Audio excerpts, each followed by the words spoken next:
شفيعنا ونور قلوبنا وقرة أعيننا محمد وعلى آله وصحبه وبارك وسلم.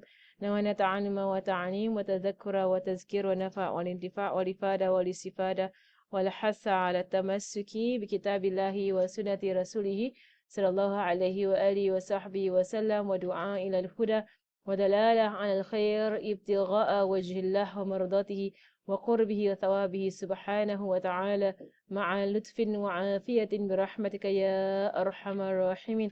اللهم إنا نسألك العلم لدني ومشرب صافي الهني يا وهاب يا غني. اللهم نسألك العلم لدني ومشرب صافي الهني يا وهاب يا غني. اللهم نسألك العلم لدني ومشرب صافي الهني يا وهاب يا غني. وصلى الله على سيدنا محمد وعلى آله وصحبه وسلم، والحمد لله رب العالمين. Amin. Alhamdulillah, we're still at puasa. I thought we already going to Hajj and Umrah. Yeah, we're still at puasa. We're still at fasting. So we were at the major kafara, right? So the breaking of the, where are we on? We are on, okay, major kafara specific punishments on page 108. Are we there? Yeah. Page 108. Right, so Bismillahirrahmanirrahim. Section major kafara, expiation, and specified punishment are compulsory together with the making of the fast of he who breaks the fast a complete day by having complete intercourse, in which he becomes sinner. He's sinful, right, in what he has done in performing the intercourse during the day of Ramadan. There are 6 situations in which it is compulsory for one to abstain from things which break the fast. So abstinence basically means imsak, right? Imsak. Right? So the person's fast is not counted. The fast has been broken, right? But then it is compulsory, wajib on this person to continue as if he is fasting. Right? So there has to be an imsak, right? So, and also necessitate the making up of the fast later, right? So so the first one is breaking his fast with a wrong act from his side in the month of Ramadan only. So the footnote at the bottom, let me read all the footnotes there. And then we should have gone already. Number 12, like a person who is intoxicated from the night until the morning of Ramadan, it is binding for him to abstain from things which break the fast, also to recover that fast later. I mean, to make up the fast. So basically, this person, right, what has happened? So the first situation is someone who broke the fast with a wrong act, right? So he's done a wrong act on his side. That means it's on his own doing, right? His own doing in the month of Ramadan. Right? So what this person has done was that he got intoxicated, right, in the night. Okay. He got intoxicated in the night, and remained intoxicated into the morning, right? So which means he came into the morning without his sanity, right? Because he remained intoxicated. So it's his own doing. His own doing that he became intoxicated, and he came into the morning not sane, and not on a right frame of mind. So therefore, his fasting is not valid, right? Because he has caused for himself to lose his sanity. Right? The one who has lost his sanity, the fast is not valid for this individual, because they don't know what they have done that might break the fast. Right? They wouldn't know. Right? So if someone's drunk, he wouldn't know, right, if he has put something into his mouth, right, in the day of Ramadan. Right? So that's why sanity, like, is not, the day of fast is not counted, right, for this person, because he has lost sanity. Right? So if someone has done this on purpose, then for this person, he is sinful in his act, and he must, of course, do a qada of Ramadan, of the day of Ramadan, and he must imsak. Imsak means he must be in a state of fasting, even though his fasting is not valid. He must remain in a state of fasting. And we spoke about this before, about it being sunnah for a woman who has finished her menses in the day of Ramadan. It's sunnah, right, for her to go into fasting. Right? So while the fasting is not valid, right, for her, right, but it's a sunnah for her to imsak, right, because she's pure. Right? She's finished her menses, even if it's like at 8 a.m. in the morning. Right? Just finished mens 8 a.m. in the morning. Did not get Ramadan, didn't get that day of fasting, because you ended the day while you're on your menses. You only became clean at 8 a.m. in the morning. Right? So it's still sunnah for you to be in fasting. Right? It's called imsak lah. Imsak until Maghrib. So even though you're like, but it's not counted. It's not counted. But you get rewarded for it. You should get rewarded for it. Right? So, but it's not counted and you have to go and do the fast again. Okay, upon who, so I hope that is clear for number 12, right? So the one who, he was the key reason, right, why his fast was invalid. Right? So for him, wajib imsak and wajib qada. Right? Two things wajib on this person. And of course, if it was that, it was a sin, then it's wajib taubah. He must taubat, wajib to taubat. Taubat is not a choice, taubat. Taubat is a wajib. When someone commits a sin, automatically taubat is wajib on that person. Because if you fear Allah subhanahu wa ta'ala, you should be doing your taubat, mashallah. Number 2, upon one who omits the intention at night for the fard fast. Right, this is the Shafi'i mazhab. Right, so Shafi'i mazhab is wajib for you to do niyat every single day. Right, so if you forget your niyat in the night of Ramadan, I know in our society we all take the Maliki mazhab, we niyat one time at the start of Ramadan and the whole Ramadan counted, right? But technically, the Shafi'i mazhab, every single night kena niyat. Right, every single night. It's not hard. It's really not hard. Right, after you buka only you niyat. That's all. Right? You break your fast, straight away niyat. Right, don't even think. Bismillahirrahmanirrahim. And you finish you break your fast. Nawaitu sawma ghadin and ada. Right after you break your fast, make the whole family do it. Right, dah, you're done. Because you can niyat any time from Maghrib to Subuh. So you buka only you niyat. Right, so in Islander in Tarim they will do that. They will break their fast and together jama'an they will do the niyat. Right, because everybody's there doing breakfast. Like in our country, we will do it after Tarawih. Kan, we tend to do it after Tarawih. Not everyone's there after Tarawih. But everyone's there for buka. Buka, everybody hadir. Like, but Tarawih, not everybody might be there. Most people have 8 rakats, dah balik already. They go home already after 8 rakats. So at the end, they will do the niyat after 20 rakats. Semua dah balik dah. No, mashallah. Right, so best after buka. Buka is the best time to remind everybody of the niyat because everybody is there at the table doing their buka lah. Mashallah. But anytime in the night. So in Tarim, they will do the intention after buku. They will do the intention after Maghrib. They will do the intention before Isha. They will do the intention after Isha. They will do the intention. So they are really very strictly Shafi'i. So they make sure you don't forget your niyat. Every single time they get together, only niyat. Mashallah, I think they can do like 10 niyats in one night. So nobody forgets their niyat, mashallah. So it's from them that I learned that actually it's not hard. I just put your mind to it. Right? It's not hard. Put an alarm on your phone. I just tell yourself, you wake up for sahur, make sure that you do your niyat. Right? So, but of course, there are of the scholars who say that you waking up for sahur is enough as a niyat. There are of the ulama who say that, especially if it's not your norm to wake up at that time and eat. Right? If it is your norm to actually wake up at that time and eat, then it's not counted. Right? So there are, if you find books in fiqh whereby they don't count sahur as a niyat, it is because in some parts of the Islamic world, they don't sleep in the night. So they stay up the entire night from Maghrib until Subuh. Right? So they're eating the whole night. They don't stop eating. They're eating the whole night. So sahur is not a big deal. For us, sahur is a big deal. Wake up and then go and tahajjud for a while, then go and sahur. And for them, it's not a big deal because it's part of the meal plan through the night. They eat through the night. And so for them, sahur is not enough as a niyat. And for us, yes, because we don't actually wake up at 5 a.m. in the morning for any other reason except the sahur, or 4:30 a.m. in the morning. And we don't actually go to the kitchen to go and cook something except that you want to fast. So for us, it counts as a niyat.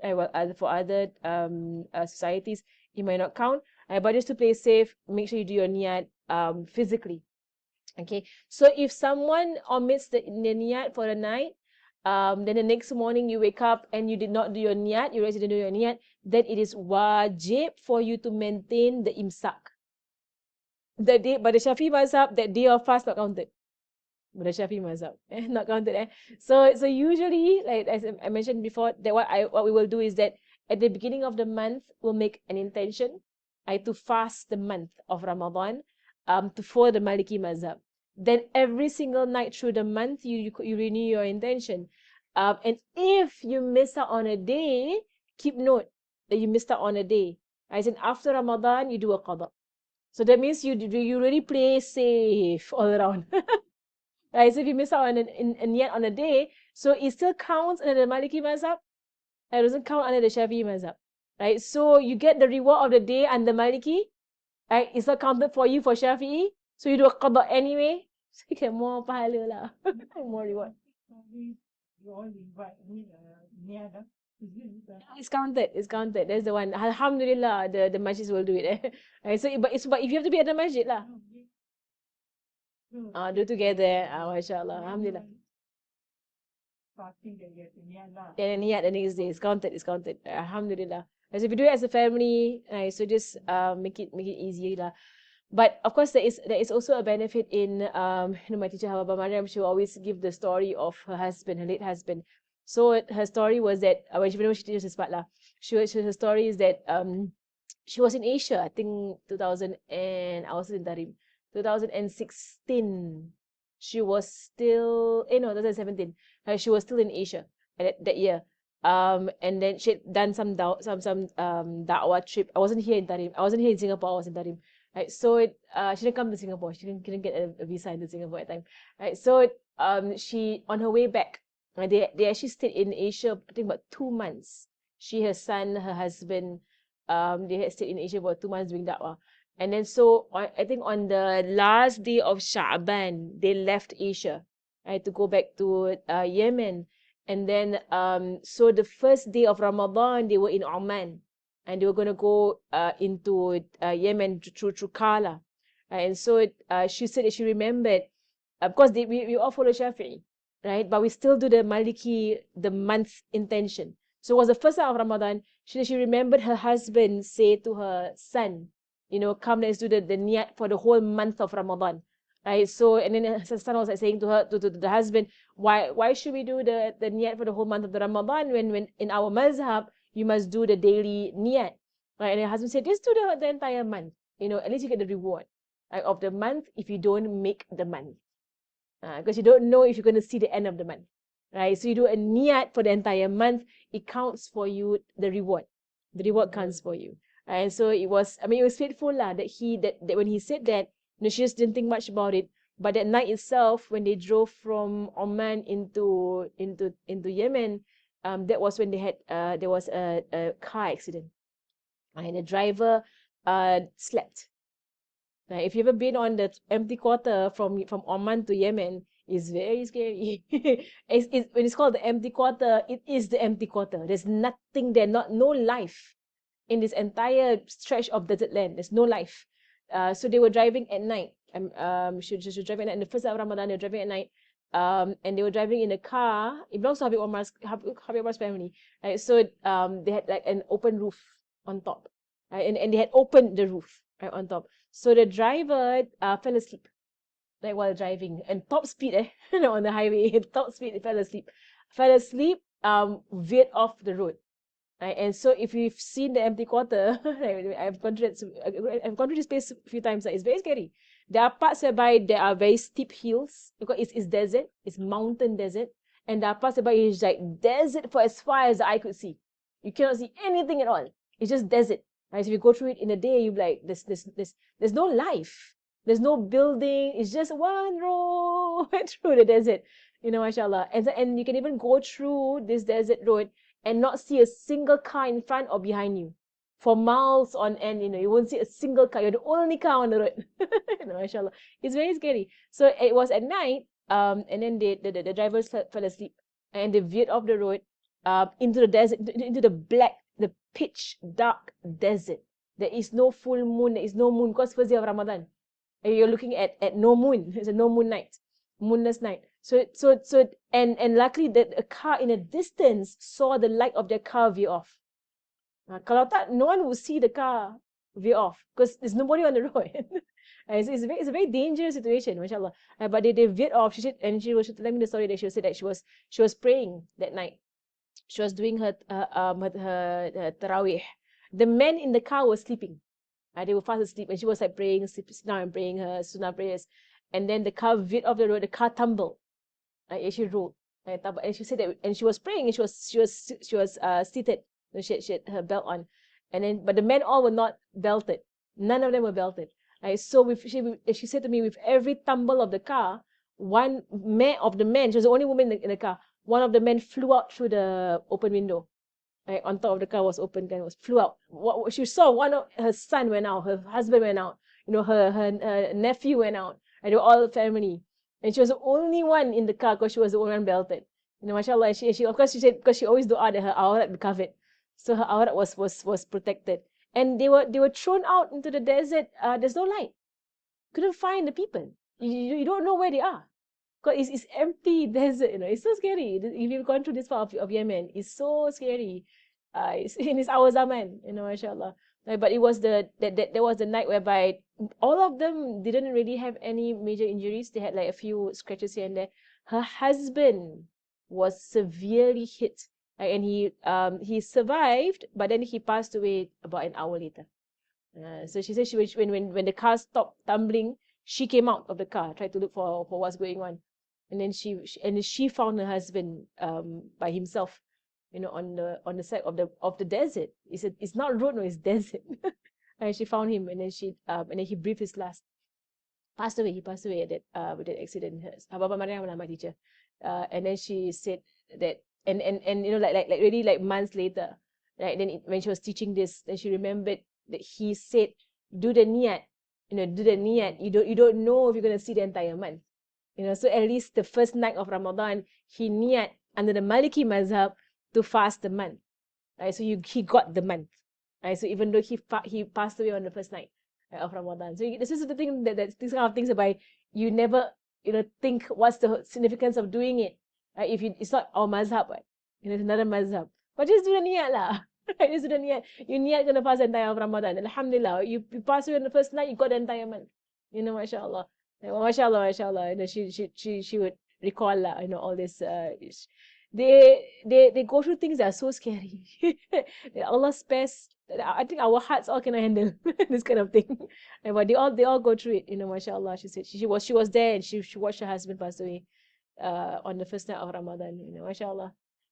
But yalah, some people who are people of Jannah lah, Inshallah, Inshallah. Allahumma salli ala Sayyidina Muhammad. I still remember because it was a year that I left, because that year she was in Iddah the entire time. The whole Ramadan she was in Iddah, because Iddah of death. My husband 4 months, 10 days. So I remember I would go to her house and play Tarawih with her. She was injured, so she would be in a wheelchair and everything because of the accident. So it was my last Ramadan in interim. The Mufti Soto, yeah. Mariam, right? She's the daughter of Habib Mashur. So I used to spend a lot of time that Ramadan lah with her, because she's bound in her home. She can't go out. Mashallah. A lot of stories at Ramadan, because I didn't realize that there was a musalla near her house that she would always be the imam for Tarawih. But because she was on Iddah, she couldn't go out and lead the Tarawih for the women at this musalla Aisha. So I just one night I just went there to see what's going, because I always wanted to go and pray there for Tarawih, but always busy lah, because I live in another part of Tarim. So there was one night I said to my husband, I want to go and try Tarawih there. So I went there and I found nobody there. Like there were like 2 or 3. It was the first night of Ramadan. It was the second night of Ramadan. There were about 2 or 3 old women like in the musalla. Usually it's full now, but there was nobody there, because I think her Baba cannot come out of her house. So there's no imam. There's no imam. So I went there and I sat down. And then there were like 3 old women there lah. And then we all sitting down at the musalla, and there was nobody coming in. Don't know whether to start Isha or not, and what's going on. Right. So and then one of them came to me and said to me, are you from Darul Zahra? And I said, yeah, technically lah, I am from Darul Zahra. And then she said, okay, if you're a Darul Zahra student. And I said, yeah, I am. And then she said, okay, you imam. And then I was like, me? I'm waiting for somebody to be the imam. Like, Hababa coming. He said, no one's coming. Right? Because Hababa Mariam is in Iddah. So there's no one coming. So they said they made me be the imam. So I actually went to imam the entire Tarawih. I didn't even wasn't prepared. So but I just imam the entire Tarawih. And then after that I was talking to them. And they were like, Alhamdulillah, Darul Zahra got our message. And I said, what was the message that I got that you sent Darul Zahra? Then they said that the first night they all came, and quite a number of them came to pray Tarawih, because Hababa was on her Iddah. There was no imam, so there was no Tarawih on the first night. Because nobody wanted to be the imam. And all old women, and then so one of them called to the Aisha, who is Habib Umar's daughter, and said to her, send a student from Darul Zahra to be our imam. She called. I had no clue about this. I just happened to be there. So they actually called to the Aisha and then Habib's daughter. They send someone from Darul Zahra to be our imam. We have no imam. However, is in Iddah. And then I got no message, nothing. I just came. And then they're like, Alhamdulillah, the message reached you all. I said, it didn't reach me. Allah gerakkan now, and Allah pushed me to go. I didn't even know they were looking for an imam. And then they were like, and they said, and then they suspected I was a Daruzara girl. They were like, you're from Daruzara, right? No, yeah. Then okay lah, imam. Then I realized later on that they actually had called for an imam. But for some reason, I think the message wasn't passed, or they couldn't find someone to do it, to be an imam for them. Then Allah just sent them an imam to imam them. No, mashallah. But mashallah, all experiences lah. Right, so the one who omits the intention in the night of the Farad fast, right, so there is a benefit in doing the Maliki way, right, in that the reward, right, it's just for the barakah and for the reward, right, but not to depend on the Maliki way. Okay, don't depend on it to follow the Shafi'i way, because we are following the Shafi'i mazhab. For the one who has sahur, thinking that the night still remains, but it was not so, right? So basically, you made a mistake, right? So you are having sahur, you're looking at the clock, you think it's still half an hour more till subuh, and then you realize your clock's broken, right? So you've been eating and it's already subuh, right? So if it appears to you, or it becomes apparent to you that you were eating in the day of Ramadan, even if it was a mistake, but it was not forgetful, it was by mistake. You're eating by mistake because you think it's subuh, but you think it's not subuh yet, but it's already subuh, right? So you are to imsak, and that day of fasting is not counted for you. You must qada. It's not the same like forgetting. Forgetting is different. Forgetting is, you're fasting, but you forgot you're fasting, and you drank something and you remember and you stop straight away. That day of fast is counted for you. Only in the Shafi mazhab, right? In the other mazhabs, you must qada. So you all think the Shafi mazhab, mashallah. The Maliki mazhab, if you're not sinful, but you gotta do a qada of that day, right? Even if you forgot. Right? So in the Shafi mazhab, counted, mashallah, there is no qada. And that is for forgetfulness. For mistake is different, Right? For mistake, it is you need to do a qada, right, of the fast. Same thing also in breaking the fast. Right? Thinking the sun has set, the sun has not set. Right? So as long as what you're doing is on purpose. Right? So even if it was a mistake, it was done on purpose. Right? So it happened before when I was I think when I was in university, right, whereby we were having the mass iftar lah in NUS. Right? So somebody, for some reason or other, right, was testing the mic. And of all things to test the mic with, the person tested with the takbir. Such not a good idea. So the person, that's our mic test. Allahu Akbar. And then it was not azan yet. So the person was like, I didn't eat. And there were people who had eaten. Because they heard Allahu Akbar. So they all began eating. And then they were like, And then why can't not say Bismillah? Right? Or say 1, 2, 3, anything except Allahu Akbar. Allahu Akbar was not a good idea. Because people all thought it was azan. Then they had to announce, those of you who broke your fast, you got to make up the day. They have to make up the day. So all those who ate at the point of the Allahu Akbar, even though it was a mistake, it wasn't their mistake, it was the guy's mistake. Right? Of all things to test the mic with, is a takbir. All must qada. All kena qada. Okay lah, ni more pahala lah. Alhamdulillah. Right, so same thing happened also with my father. My brother's phone has azan on it, and that is not accurate. So the phone goes Allahu Akbar, Allahu Akbar. So people around the table waiting for buka, hear the azan. The first thing you do is take the water or take the dates and put in your mouth, right? You don't even think twice where's the azan coming from. And then suddenly, and then my mother was like, "Hey, haven't azan? Tengok azan, dah on phone lah." Astaghfirullahalazim. Kena kada. It's qada. There's no other way around this. This is how these things happen. You think it's the azan from the radio, and then it's the azan from someone's phone. It sounds exactly the same. Subhanallah. So if you break your fast, even if it's a mistake, thinking that it's already Maghrib, and then you are mistaken, qada. Right? You're supposed to stop the moment you realize. Right? So you're supposed to imsak and stop the moment you realize. And you must qada that day. Right? So it's not counted for you, inshallah. Alhamdulillah, take things in stride. My father got so angry, my brother. Like, why you put azan on your phone? How am I supposed to know? No, inshallah. Like a person who is in the and I had to be the one to tell him that he must qada. Because he was like, kira, mistake. Then I said, Abba, you must qada, Really? Yeah, I have fasting. Then you forget that you're fasting, but you still fast. At the time also half an hour already. and then you break your fast half an hour into Maghrib. Yeah. It's okay, it's okay. That means you over fasted. It's possible also, like if you're fasting a sunnah fast, you forget you're fasting and you're doing work, apa, then Maghrib comes in, then you forget that you're supposed to break your fast. Like a person who is it is wajib to fast. So number 13, like footnote number 13, the best to hasten breaking the fast when one is certain that the sun has set. If some water slips down when a lot is not being used, it does not break the fast. Okay, so there's a point there. Right? So basically, with regards to hastening your buka, hastening your breaking of the fast, you only hasten once you are certain that it is Maghrib. So don't break the fast if for as long as you're not sure if it's already Maghrib. So only when you're very sure it's Maghrib then you hasten the fast. Upon the one who has reckoned the 30th of Sha'ban to be the first of Ramadan. Right? So the one who thinks the 30th of Sha'ban is the first, who is very sure. Who is very sure the 30th of Sha'ban is the first of Ramadan. Let me see the Arabic. Oh, there's no Arabic, there's no Arabic. No, there is.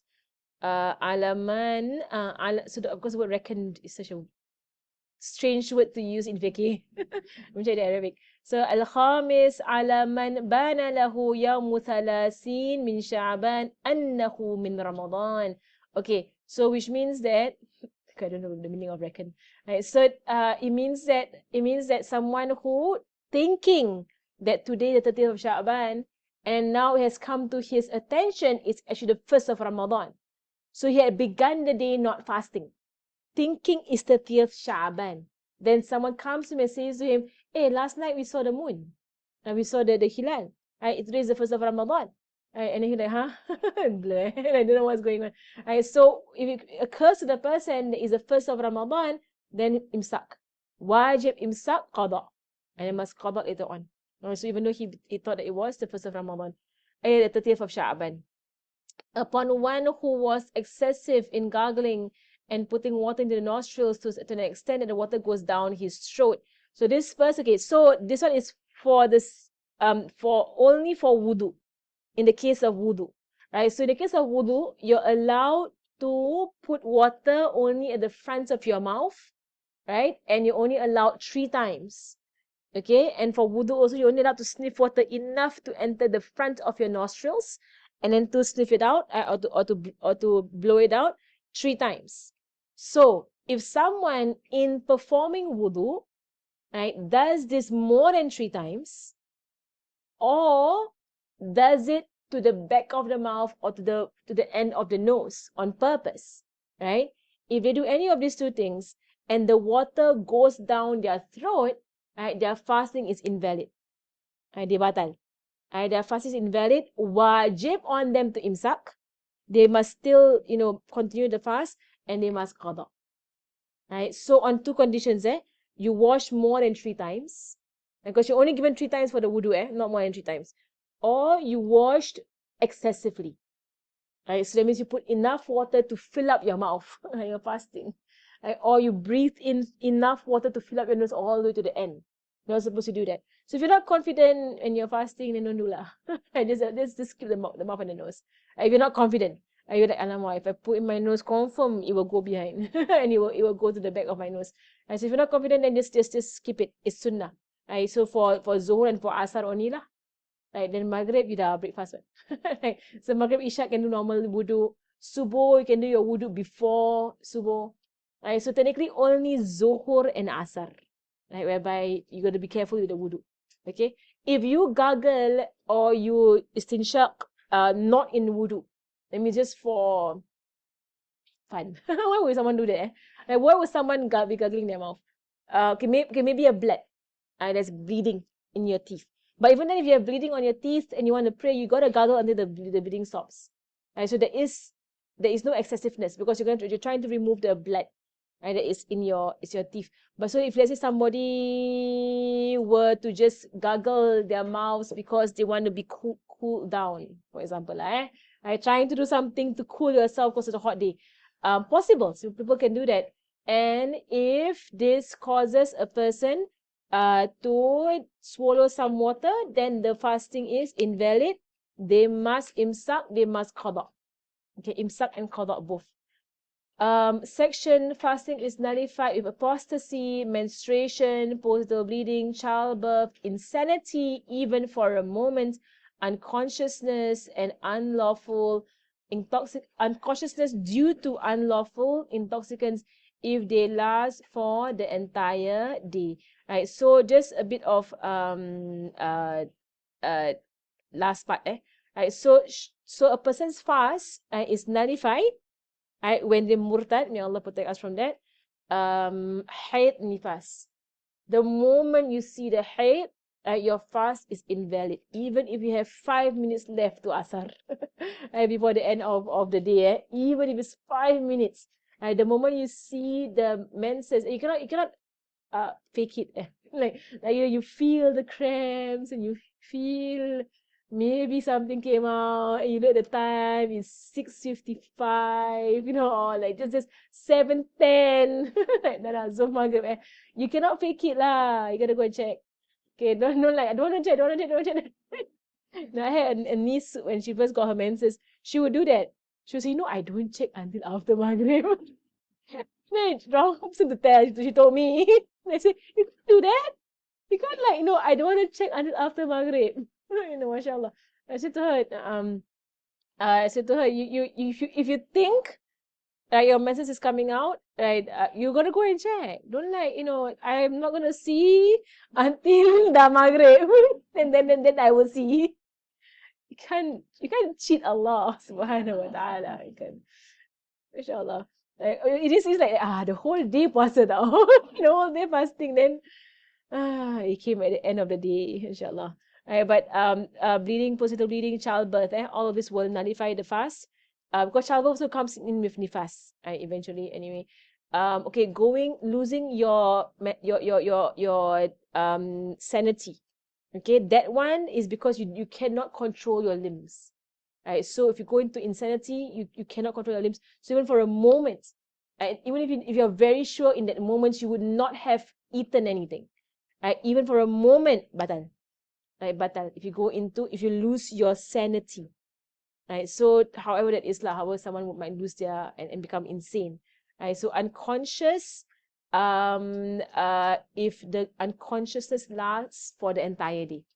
Alright? So if you fall unconscious for a part of the day, because unconscious is not the same as being insane.